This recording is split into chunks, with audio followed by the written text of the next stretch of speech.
All right, everybody, and thanks for tuning into the channel.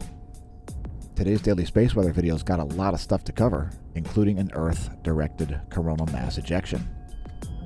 So the first thing we're doing here is we're looking at the sun in 304 angstroms.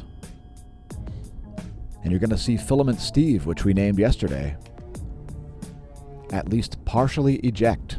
So there is a coronal mass ejection going on. Certainly from an east-west perspective, it is headed toward the Earth. And we'll show you more information on that in a minute. In the meantime, enjoy the spectacular imagery of the last day of activity. Sunspot 2859 is the only sunspot group. It's actually gained in complexity as well, increasing the likelihood of solar flares. And the coronal mass ejection event might not even be complete yet. We've got some missing data. All that and lots more here at the Smash News Network, least busted name in news. So let's do it.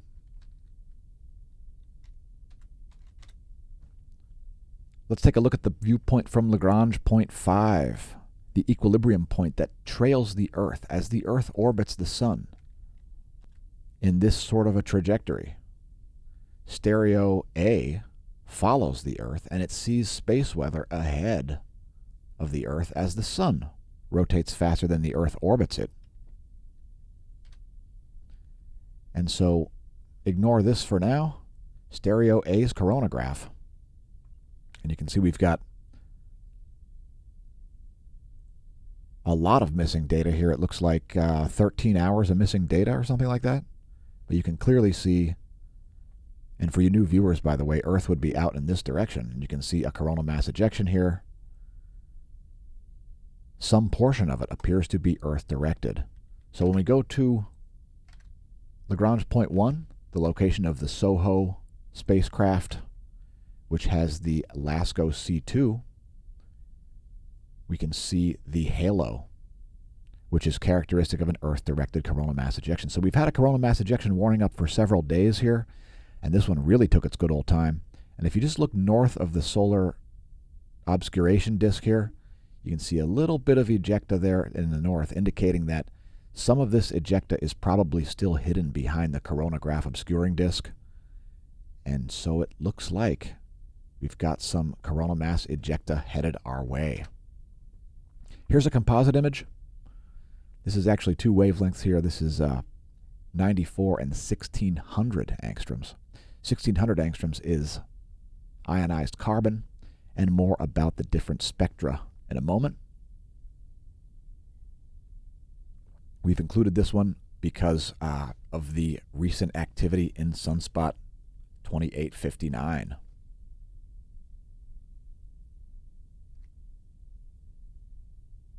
So here's another view of the northern hemisphere. Now we're at 304 and 171 angstroms. This is ionized iron and helium. And it's a great close-up of filament Steve, as it kind of looks like it vanishes there. And that's because it's headed toward the SDO. And when this plasma starts to get more diffuse as it leaves the corona, it becomes nearly invisible quite quickly. Also some interesting filament activity going on up here. And we can't relax the coronal mass ejection warning yet, as we're not sure if it's complete. Here's a close-up of Sunspot 2859 and 171 angstroms alone. And it looks like you can spot some part of the coronal mass ejection there as well. You can see an outflow-like event happening over here. I'll let it play through a third time here for you. Right about here, it looks like a bunch of plasma exited to the west. And here's that same area, not quite the same area, a slightly zoomed out area in 94 and 1600 angstroms. Again, that's ionized iron and ionized carbon. And more about the angstroms on the next frame. So it's all ultraviolet light spectra that we're looking at here from the SDO's great imagery. And if you want to read more about this, just head to the SDO data page. You can click on, for example, for 94 angstroms, you can click on that. It's iron 18, 17 times ionized iron.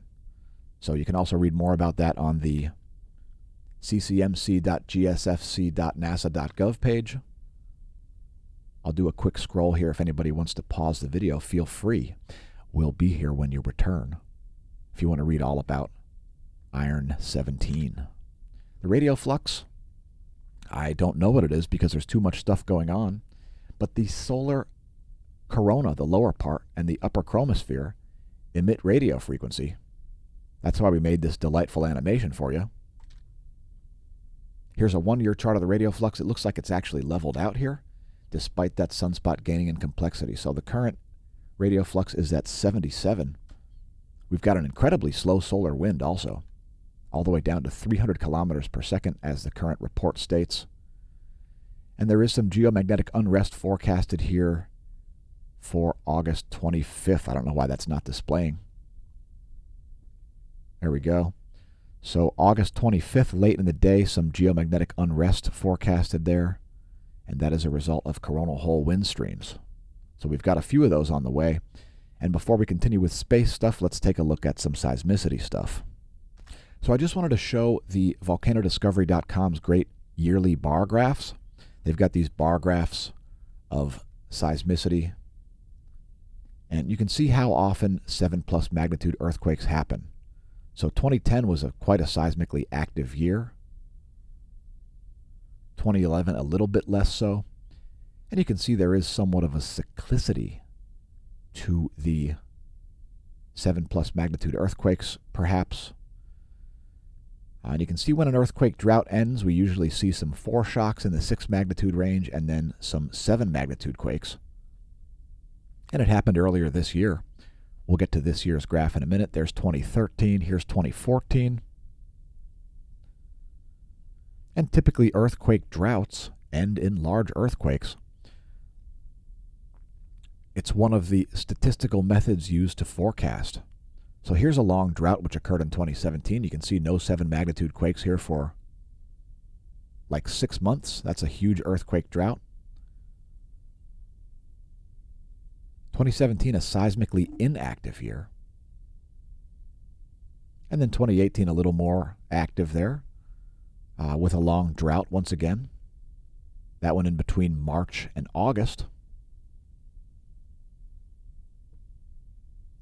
And here's 2019. Also contained a pretty significant drought. 2020, a little more average. And then here's 2021 year to date. And it's been pretty seismically active here. So, and we just moved into very high seismicity. So there's the past 90 days. And this activity in the South Sandwich Islands region is quite unprecedented in my experience. So we've been covering these daily for about 3 years, a little like 3.5 years, I'll say. And I've never seen a swarm quite like this. So there's the largest quake of the past 24. It was a 7.1 at the South Sandwich Islands. And we've actually zoomed in on this area because we've seen hundreds of quakes here in the past like 2 weeks. And we'll just zoom back out here and we'll go up the list. We don't want to spend too much time on earthquakes on the daily space weather video. So we'll just note anything that's odd, anomalous, etc. And there's a deep quake at Myanmar. That's a 4.6 at 121 kilometers.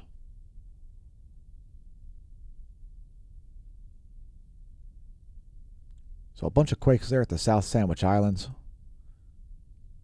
There's one in Mexico. Here's a deep quake at Fiji. It's a 4.6 at 437 kilometers estimated depth. And there's that 7.1 that came in at 21:33 Universal Time. Late last night Universal Time, a 7.1 magnitude struck the South Sandwich Islands.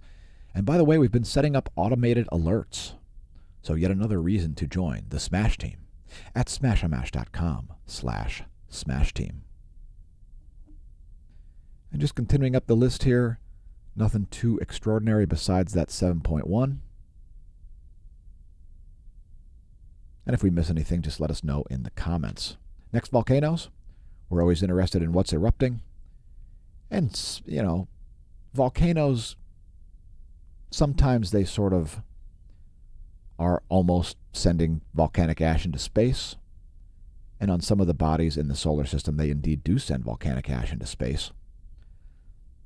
Anyway, Shiveluch on the Kamchatka Peninsula is exploding. 15,000-foot ash plume over the Kamchatka Peninsula. A stronger than usual explosion occurred there.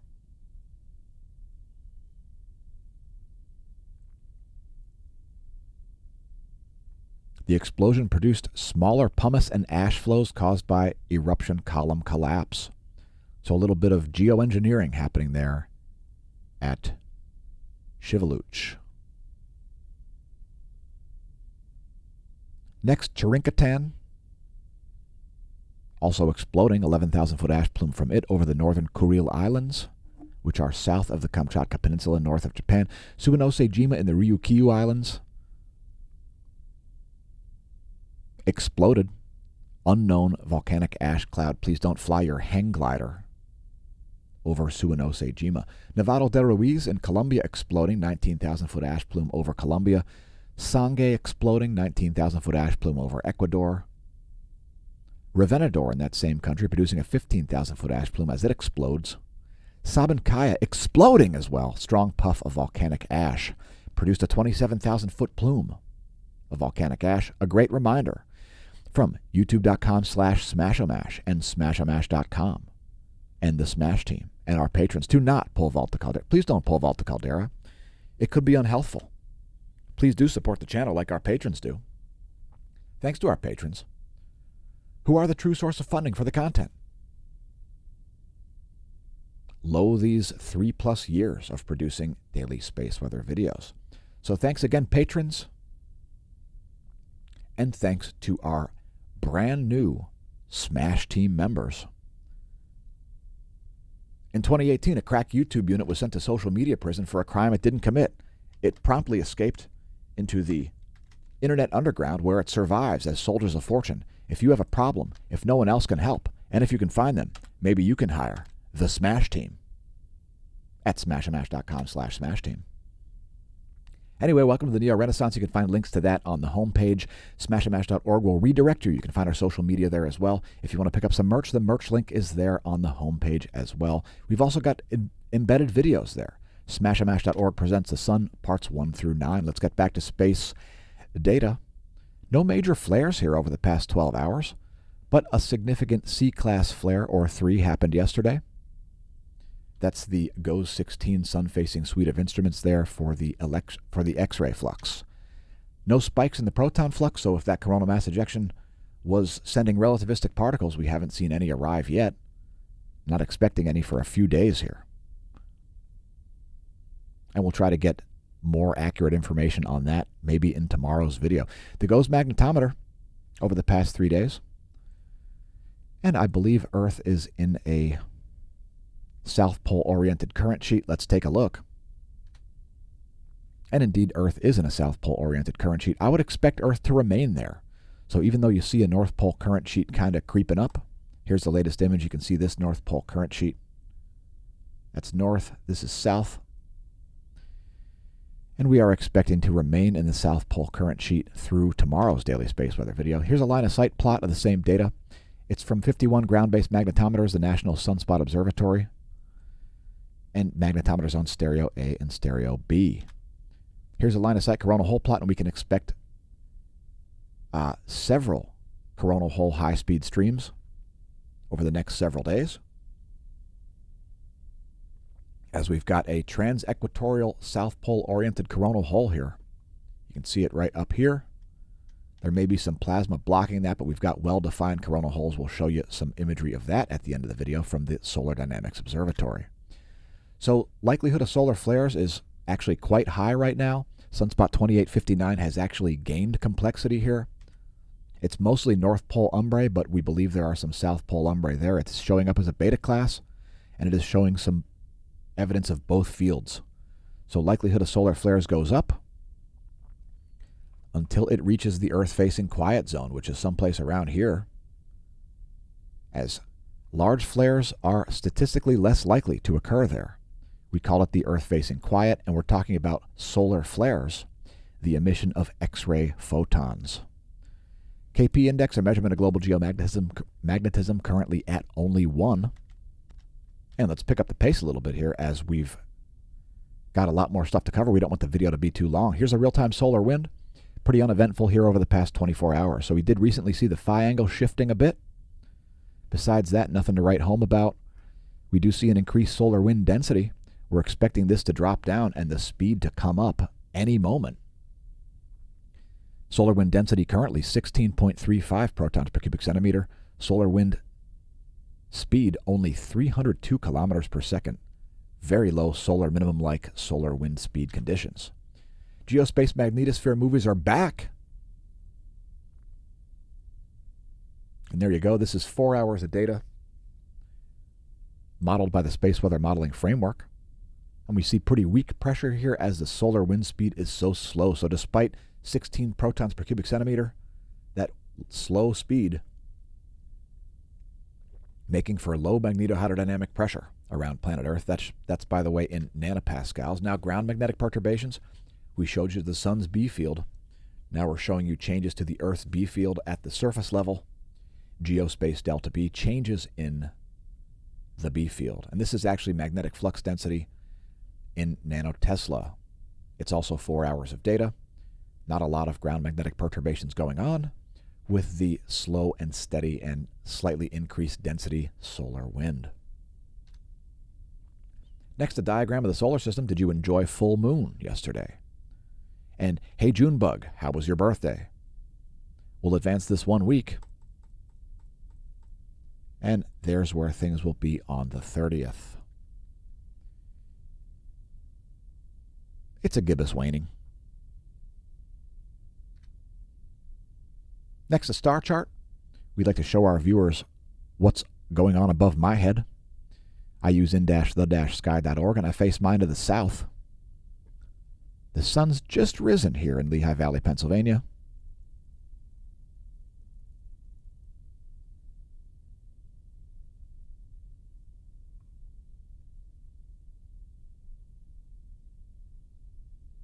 And the moon's just about to set, although it is highly cloudy here. Today's cosmology segment will be a separate video. Make sure you check it out.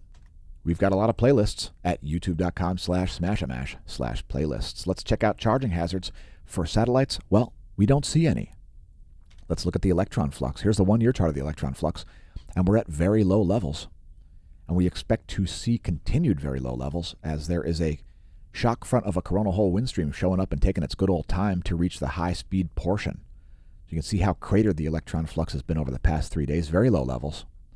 And we don't really see any chaos out there. Let's take a look at the forecast. And there's the forecast model from the Space Weather Prediction Center. So you can see the forecast is for even lower levels here, and I would tend to agree, as we are forecasting an increase in the solar wind speed. So that should drop the electrons down to a slightly even lower level, and they don't get much lower than that. Next, just a diagram of Earth's Van Allen belts. Note distances are here in miles. And here's a total electron content forecast showing you the whole air column. Electron density from ground level up to your GPS satellite. And you can see large GPS errors happening around the equator at noon. And actually, we can see how low the levels of electron flux are. It's not always represented on this, but you can see very low levels of electron flux here, even showing up in the total electron content. So, and we're expecting even lower levels, and we may see some chaos in the coming days when we show that frame. Here's another diagram to show you where the F ionosphere layer is. It's located at about 300 kilometers altitude. Feel free to pause this frame if you need to. Now we're showing you the ionosphere in vibrational frequency. We monitor it daily to attempt to tie together variables. So we did see at least one significant, make it two significant, low frequency anomalies there. Not real extreme. They both happen at nighttime, it looks like. And at nighttime, the F2 layer turns into an F layer. And that's what you're seeing there when you see those red blobs. That is an F layer, as there's only one layer there of vibrational frequency, only 1 megahertz. And we'll do a video at a later time, actually, about the ionosphere. Maybe we'll make a terms defined video and try to get Mr. Bagashov back on. So let's bring up the latest image. Here's the latest image. That's from 10:30 Universal Time. Slightly anomalous there on both ends of the spectrum. Here's the Anomaly Animation. And this is showing you the difference, the departure from the 30-day median. Oh, that's from yesterday. Just a minute. All right, there's the anomaly in megahertz from the 30-day median. And you can see some high-frequency anomalies happening here. In blue, low-frequency anomalies showing up in red. We'll bring up the latest images here as well.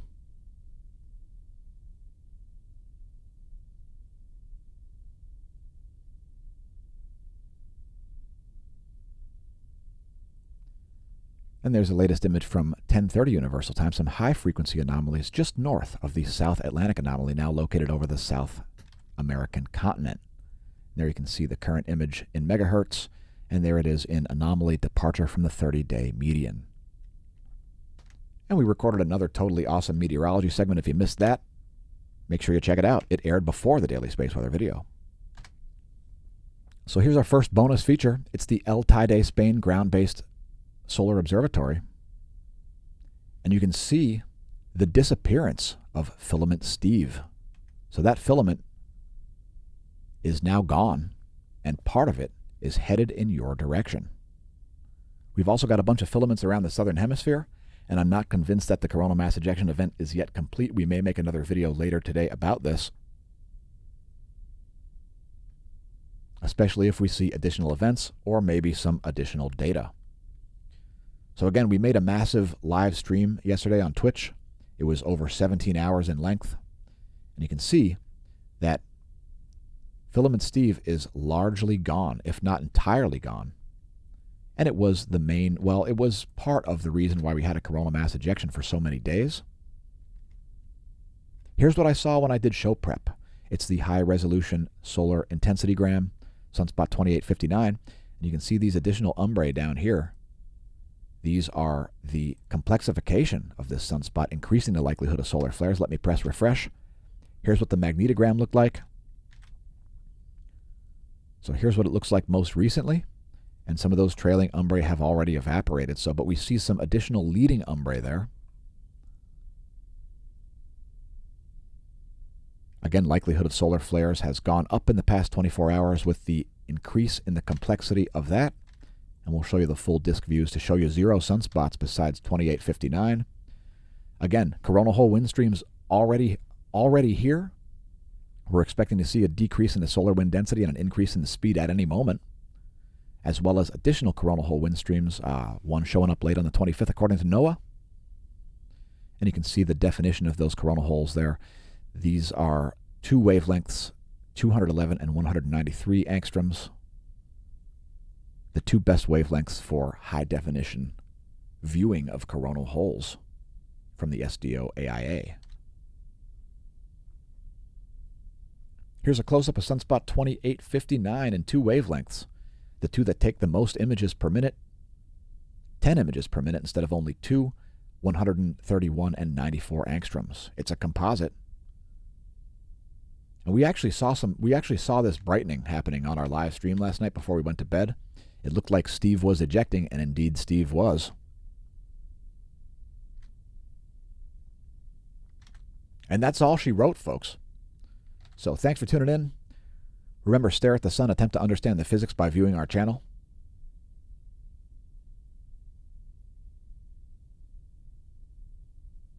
And may that solar wind be at your back.